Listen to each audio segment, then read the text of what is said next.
Hey everyone, welcome back. We're diving deep today into, financial infidelity, but we're going beyond just the definition.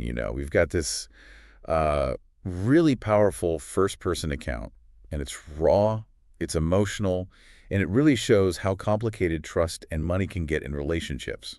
Yeah, it's a story that hits home for a lot of people, unfortunately.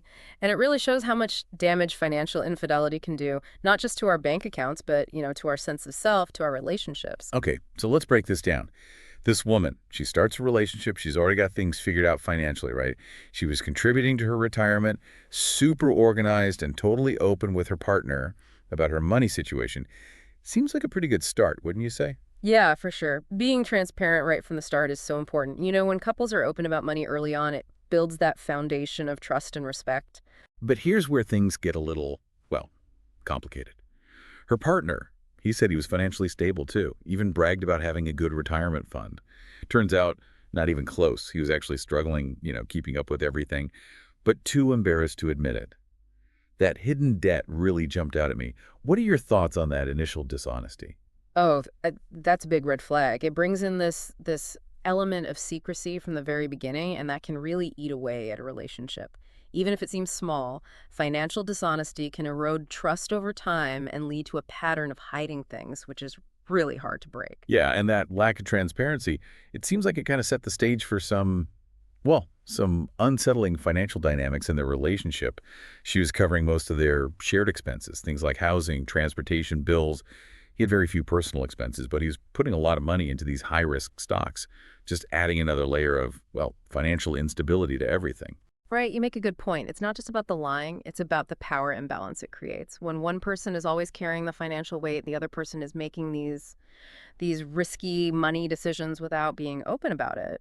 It can lead to resentment, feeling taken advantage of. Exactly.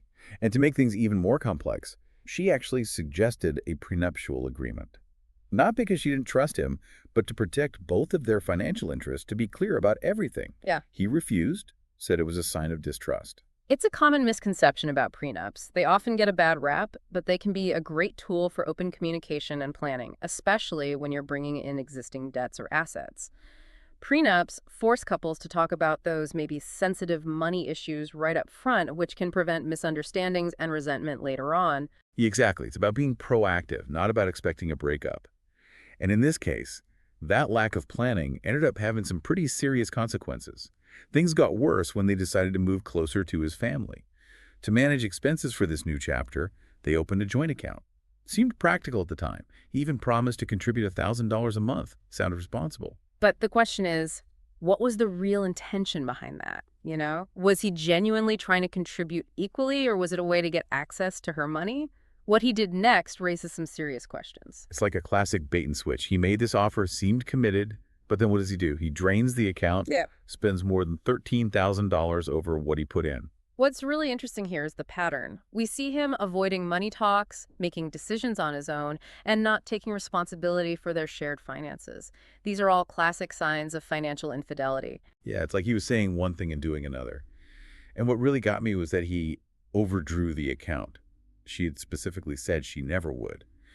It shows just how different their views were on financial responsibility and respect for their shared money. Absolutely. It's not just about the numbers, it's about the values and behaviors behind them. His actions show a disregard for their financial well being together, and ultimately, a violation of trust. This really hit her hard. You see, she was already sensitive to financial exploitation because of what happened to her mother. A close friend took advantage of her financially, a really painful experience. To be betrayed like this, especially given her past, must have been incredibly tough. Yeah, the emotional weight of financial infidelity can be huge, especially when it brings up past traumas. It's not just the money, it's that sense of security and stability in the relationship that gets completely shattered. He even tried to justify it. He said, this is what happens in marriage. One person might support the other at different times. But for her, it felt like she was being taken for granted, even exploited. And that's where clear boundaries and expectations are so crucial. Sure, partners might need to help each other out financially sometimes, but it should never be at the cost of one person's well being or their financial stability. A real partnership means open communication and shared responsibility, not one person always carrying the burden while the other makes reckless choices. Right. It's a partnership, not a rescue mission. Mm. And in this case, not having those important conversations early on led to, well, a series of unfortunate events. And then just when she thought things couldn't get any worse, they did. She found out he had unpaid taxes from before they were married. He'd completely stopped contributing to their joint account, but he was still taking money out of it. And get this, he'd even stopped paying for her health insurance, something he was supposed to be responsible for. This just shows how serious the situation had become. It's a culmination of lies, broken promises, showing a complete disregard for their financial future as a couple. At this point, financial infidelity isn't just a term, it's their reality. And that's exactly what her financial advisor called it when she finally told him about her partner's hidden debts and reckless spending. It was like a wake-up call for her. And she started taking control of her own finances again. That's a powerful moment in the story. She realizes that it's not just about money, it's about a fundamental breach of trust and behavior that's just not okay in a healthy relationship. And sadly, when she tried to talk about these issues, he just pulled away, even accused her of being too focused on finances. That's a classic deflection tactic.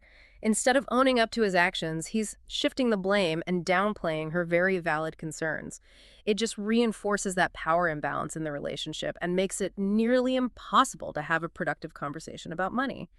It's truly heartbreaking because it highlights the manipulation that can happen in these situations. She was already feeling vulnerable and exploited, and his reaction just made those feelings worse. Absolutely. Financial infidelity can be a form of abuse. It chips away at a person's sense of security and their self-worth. It's about control, manipulation, and often a lack of care for the other person's well-being. And for her, it triggered a deep fear that stemmed from her past. Remember, her mom had been financially taken advantage of, and that left a lasting impact. To see this happen again in her own relationship must have been devastating.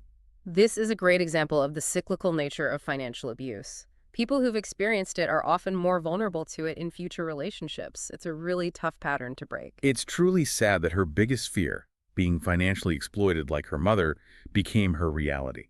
The betrayal she felt was so deep, she even said it hurt more than if he had cheated on her romantically. Wow, that says a lot about the level of trust and security we place in our partners when it comes to finances. When that trust is broken, it can be really hard to recover, both emotionally and financially. And in the end, the weight of the lies, the deceit, the lack of accountability, it just became too much. The relationship fell apart under the strain of financial infidelity. It's a heartbreaking but very real outcome that really emphasizes the serious consequences of financial infidelity. It shows us that trust and transparency are the absolute foundations of any healthy, lasting relationship. And when those foundations are damaged, the consequences can be irreparable. It's important to remember that the emotional impact of financial infidelity can be just as devastating as the financial part, losing money. In this woman's story, we saw how her partner's actions really brought back those fears from her past, her mom's experience with financial exploitation. It really shows how these things can leave scars, make you question your own judgment, and even affect future relationships. It's like you're dealing with the financial mess and the intense feelings of betrayal all at once. So what are some of those long-term psychological effects that people might experience after something like this?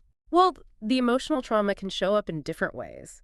It's not unusual for people to experience anxiety, depression, trouble sleeping, hard time concentrating. Some people even have physical symptoms like headaches or stomach problems. The constant worry and stress can really wear a person down. Yeah, it makes sense. It's like your whole sense of security has been shattered. That foundation of trust in the relationship is broken, leaving you feeling vulnerable and unsure of yourself. Exactly. And that feeling of insecurity can spill over into other areas of life. You might start doubting your ability to make good decisions, your self-worth, even your ability to trust and be loved. It's a vicious cycle. The betrayal itself hurts your self-esteem, making it harder to move on and rebuild. You mentioned it can also make it difficult to form healthy relationships in the future. Can you talk more about that? Sure. It's pretty common for people who have gone through financial infidelity to develop a fear of intimacy. They might hold back from opening up to new partners or hesitate to combine finances, worried about history repeating itself. That can make it really hard to build close, trusting relationships, the kind that are so important for well-being. It's like a defense mechanism, right? You've been hurt, so you build walls to protect yourself from being hurt again. But those walls can also keep you from experiencing real connection and support. What can someone do to break free from that cycle and start to heal? Getting support is crucial. Whether it's from a therapist, a financial advisor, a trusted friend, or a family member, talking about what you've been through can really help.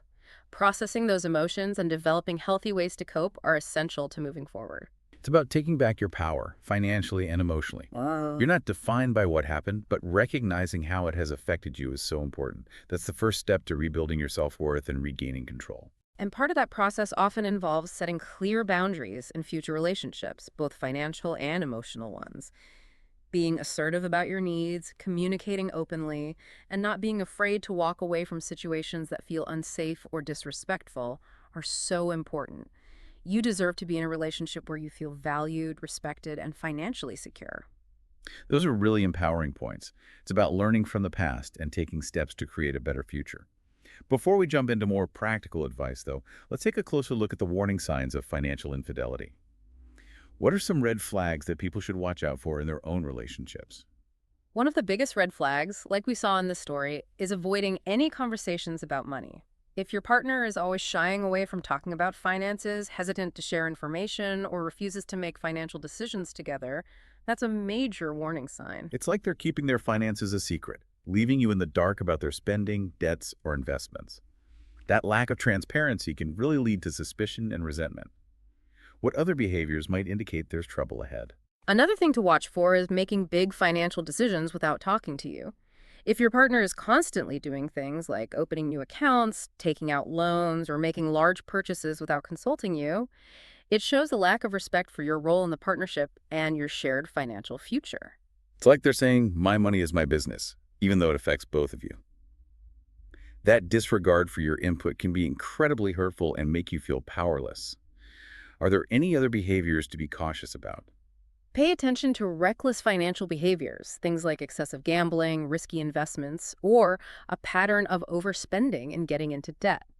Everyone makes financial mistakes, but if there's a consistent pattern of irresponsible behavior, especially when combined with a lack of transparency, that can be a cause for concern. It's not about trying to control every penny your partner spends. It's about having a shared understanding of responsible money management and making decisions as a team that support your goals and well-being together. So what happens if someone sees these red flags in their own relationship? What steps can they take to address the issue? First and foremost, trust your gut. If something feels off, if your partner is showing those warning signs we talked about, don't ignore those feelings or push them aside. It's so important to address the issue directly instead of letting it grow and potentially cause more damage later. I know it can be really hard to confront those suspicions, especially if you're scared of what you might find out. But isn't it better to have those difficult conversations now than to live with doubt and maybe face even bigger problems later? Absolutely. You can start by talking to your partner. Express your concerns in a calm and clear way, focusing on those specific behaviors that have raised red flags. For instance, instead of saying, "You're hiding things from me," try saying, "I've noticed you seem uncomfortable discussing our finances, and I feel a little left out of the decision making. Can we be more open about money?" That makes a lot of sense. It's about coming to the conversation with empathy and a desire to understand, not with blame or accusations. Right. If your partner is open to talking, that's fantastic. You can begin working together to rebuild that trust and create healthier ways to communicate about money. But if they get defensive, dismissive, or refuse to have a productive conversation, it might be time to get some outside help. I'm glad you brought that up. It's important for people to know that they don't have to go through this alone. There are resources available to help them through these tough situations. Absolutely. Financial therapists and counselors who specialize in couples and finances can offer incredible guidance and support in dealing with financial infidelity and rebuilding trust. They can help couples learn better communication skills, set clear financial boundaries, and work through the emotional aftermath of betrayal. What about those who might not be able to afford professional help right now? Are there other places they can turn for support and information? Oh, definitely. There are lots of great resources out there, even if professional help isn't an option right now. Support groups, online forums, and organizations dedicated to helping individuals and couples dealing with financial betrayal can provide a sense of community, validation, and practical advice. It's good to know there are paths to support and healing no matter the situation.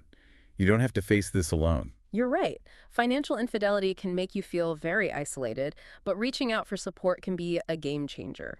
It can help you reclaim your sense of self and work towards a more financially secure future. Okay, so we've talked about the red flags, the emotional impact, and the resources available for those who've experienced financial infidelity. But let's switch gears now. How can couples create that financial transparency and build that trust, right from the start? Well, open and honest communication is key. And it's not just about having one big money talk, at the beginning of the relationship. It's about making conversations about finances a regular part of your relationship, just like you would discuss chores or plans for the future. I think a lot of people avoid talking about money. They're afraid of conflict or being judged. But those tough conversations can actually be the most important ones. So where should couples even begin? Start by sharing your financial goals. What are you hoping to achieve? Talk about your anxieties around money, any past experiences that might be affecting how you think about finances, and what you expect for the future.